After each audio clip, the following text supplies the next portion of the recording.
অসমৰ হুজাইৰ হিজবুল মুজাহিদিনৰ নেতাক যাৱজ্জীৱন কাৰাদণ্ড লক্ষ্ণৌৰ এনআইএৰ বিশেষ আদালতে মঙলবাৰে যাৱজ্জীৱন কাৰাদণ্ড বিহিলে কামৰুজ্জামানৰ ঘৰ হুজাইৰ যমুনামুখত অসমসহ বিভিন্ন ঠাইত সন্ত্ৰাসবাদী আক্ৰমণৰ পৰিকল্পনা কৰিছিল কামৰুজে মন্দিৰকে ধৰি বিভিন্ন ধৰ্মীয় স্থানত আক্ৰমণৰ ষড়যন্ত্ৰত লিপ্ত আছিল কামৰুজ্জামান 2018 চনত এনআইএ এটিএছ লক্ষ্ণৌৰ পৰা গ্ৰহণ কৰিছিল এই গোচৰ উল্লেখ্য যে যমুনামুখ থানাত প্ৰথমে ৰুজু হৈছিল এই গোচৰ আজি গোচৰটোৰ সংক্ৰান্তত কেইবাটাও ধাৰাৰ অধীনত কামৰুজক যাৱজ্জীৱন কাৰাদণ্ড বিহিলে এনআইএ আদালতে পুনৰবাৰ জনাইছো এক ব্ৰেকিং নিউজ অসমৰ হুজাইৰ হিজবুল মুজাহিদিনৰ নেতাক যাৱজ্জীৱন কাৰাদণ্ড দিয়া হৈছে লক্ষ্ণৌৰ এনআইএৰ বিশেষ আদালতে মঙলবাৰে যাৱজ্জীৱন কাৰাদণ্ড বিহিলে কামৰুজ্জামানৰ ঘৰ হৈছে হুজাইৰ যমুনামুখত অসমসহ বিভিন্ন ঠাইত সন্ত্ৰাসবাদী আক্ৰমণৰ পৰিকল্পনা কৰিছিল কামৰুজে মন্দিৰকে ধৰি বিভিন্ন ধৰ্মীয় স্থানত আক্ৰমণৰ ষড়যন্ত্ৰত লিপ্ত আছিল কামৰুজ্জামান আৰু 2018 চনত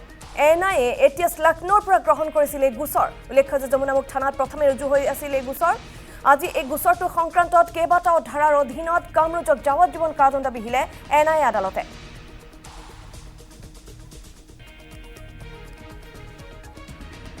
আৰু এই বিষয়ে আমি অধিক জানিবলৈ চেষ্টা কৰিম ফোন লাইনত আমি সংযুক্ত হৈছো আমাৰ সাংবাদিক লিটুমণি নাথৰ সৈতে লিটুমণি ইতিমধ্যে আদালতৰ এই ৰায়দিন যাৱজ্জীৱন কাৰাদণ্ড বিহা হৈছে হিজবুল মুজাহিদিনৰ নেতা আছিল কামৰুজ্জামান আমি আপোনাৰ পৰা এই সন্দৰ্ভত আৰু অধিক খবৰ জানিব বিচাৰিম লিটুমণি ক'ব লাগিব যে কামৰুজ্জামান এটা কুখ্যাত উগ্ৰপন্থী সংগঠনৰ এটা কুখ্যাত উগ্ৰপন্থী আছিল আৰু বিশেষকৈ হিজবুল মুজাহিদিনৰ এটা নেতৃত্ব দিব পৰা প্ৰভাৱশালী এজন উগ্ৰপন্থী যিজন উগ্ৰপন্থীয়ে সমগ্ৰ উত্তৰ পূবকে সামৰি এটা দল যি হিজবুল মুজাহিদিনৰ যিটো সংগঠন আছিল সেই সংগঠনটো সজীৱ কৰা পৰিকল্পনালৈ অসমত প্ৰৱেশ কৰিছিল আৰু অসমত প্ৰৱেশ কৰাৰ পূৰ্বে তেওঁ জম্মু কাশ্মীৰত কেইবাটাও উগ্ৰপন্থী সংগঠনৰ নেতাৰ লগত তেওঁ যি শাৰীৰিক ট্ৰেইনিং আছিলে বা যি প্ৰশিক্ষণ আছিল সেই প্ৰশিক্ষণ লৈছিল প্ৰথম পৰ্যায়ত তেওঁ মহাৰাষ্ট্ৰ বোম্বেত আচলতে গণেশ চতুৰ্থী পূজাত তেওঁ মহাৰাষ্ট্ৰৰ বোম্বেত সকলোতকৈ ডাঙৰ বোমা বিস্ফোৰণ পৰিকল্পনা কৰিছিল 2018 চনত কিন্তু সেই পৰিকল্পনাৰ পূৰ্বে আৰক্ষীয়ে গ্ৰেপ্তাৰ কৰিছিল এনআই সম্পূৰ্ণভাৱে ঘটনাটো তদন্ত চলাইছিল আৰু তাৰ পাছতে যমুনামুখত আচলতে বিশেষকৈ হুজাই যমুনামুখৰ বজাৰতে তেখেতৰ যি ঘৰ আছিল হিজবুল মুজাহিদিনৰ কুখ্যাত উগ্ৰপন্থী কামৰুজ্জামানৰ সেই কামৰুজ্জামানক যেতিয়া গ্ৰেপ্তাৰ কৰা হৈছিল মহাৰাষ্ট্ৰৰ পৰা এনআই যেতিয়া লক্ষ্ণৌলৈ লৈ অহা হৈছিল লক্ষ্ণৌৰ পৰা হুজাই আৰক্ষীয়ে তেওঁক ইয়ালৈ লৈ আহিছিলে 5 দিন বা 7 দিনৰ জিম্মাত লৈ আহিছিল আৰু অহাৰ পিছত আচলতে তেওঁ যি পৰিকল্পনা ৰচন কৰিছিল বা পৰিকল্পনা ইয়াত ৰচিছিল সেই পৰিকল্পনাত ইয়াত আৰু 5জনকৈ হিজবুল মুজাহিদিনৰ সদস্য ইয়াত গ্ৰেপ্তাৰ কৰা হৈছিল তাৰ পাছতে তেওঁলোকৰ যি আদালতৰ যি ৰায়দান সেই ৰায়দান চলি আছিল আৰু এনআই তেওঁলোকৰ এই 5জনৰ লগতে কামৰুজ্জামান যিগৰাকী কুখ্যাত হিজবুল মুজাহিদিনৰ বিখ্যাত যিজন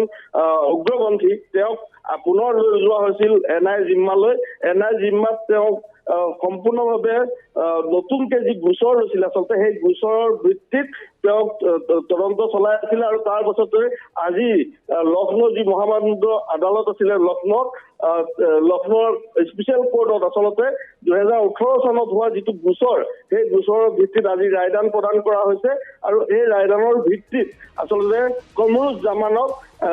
যাৱজ্জীৱন কাৰাদণ্ড ইতিমধ্যে বিহিছে কিন্তু তাৰ লগত যি কেইজন 5জনকে ইয়াৰ উগ্ৰপন্থী যমুনামুখ হুজাই আৰু উদালিৰ পৰা যিহেতু গ্ৰেপ্তাৰ কৰা হৈছিল সেইকেইজনৰ বৰ্তমান শুনানি আদালতত চলি আছে কিন্তু বৰ্তমানলৈকে দেখা গৈছে যি বিচাৰ প্ৰক্ৰিয়া আচলতে অতি তীব্ৰ কৰাৰ যি পৰিকল্পনা ইতিমধ্যে চৰকাৰে গ্ৰহণ কৰিছে বা স্পেচিয়েল কোৰ্টত যি বিচাৰ প্ৰক্ৰিয়া আচলতে এনআই দিয়া যি বিচাৰ প্ৰক্ৰিয়া সেই প্ৰক্ৰিয়া অতি শীঘ্ৰে হয়তো সেই 5জনৰ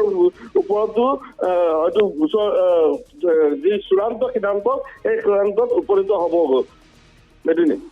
হয় লিটুমণি আপোনাক ধন্যবাদ জনাইছো এই সন্দৰ্ভত আমাক অধিক খবৰ জনোৱাৰ বাবে